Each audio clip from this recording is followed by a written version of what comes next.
नमस्ते. आज आपण कैरीची डाळ बनवू. कैरीची डाळ किंवा कैरीची चटणी म्हणू शकतो आपण त्याला.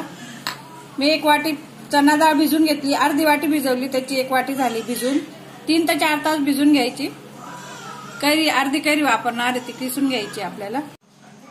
आधी आपल्याला मिक्सरच्या भांड्यात जाडसर वाटून घ्यायची. पाणी अजिबात राहू द्यायचं नाही. पाणी पूर्ण निथळून घ्यायचं. अर्धा तास तिला चांगली चाळणीत पडू द्यायची, धुवून घ्यायची. अर्धी वाटी कैरी किसून घेतली मी. 1 वाटी डाळ, अर्धी वाटी कैरी घेतली. आंबट कैरी घ्यायची, छान जाडसर वाटायची, तिची भरड वाटायची आपल्याला. जाडसर छान लागते. आलं घेतलंय, जास्त नाही आलं घेतलंय. मिरची घेतली मी. जिरं घेतलंय.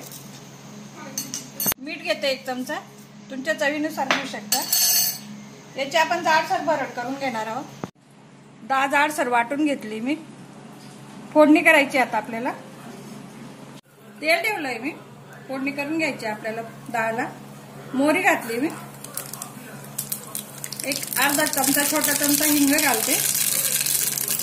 1 अर्धा चमचा हळद घालते. जिरं मी वाटणातच घातलंय. फोडणी टाकून घ्यायची त्याच्यावर.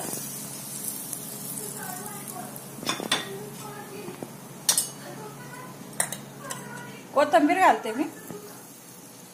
आंबट असल्यामुळे कैरी थोडी साखर घालते मी त्याच्यात. तुम्हाला आवडत असतात घालायची, नाही तर काही आवश्यकता नाही तशी, पण थोडं आंबट गोड छान लागते चटणी.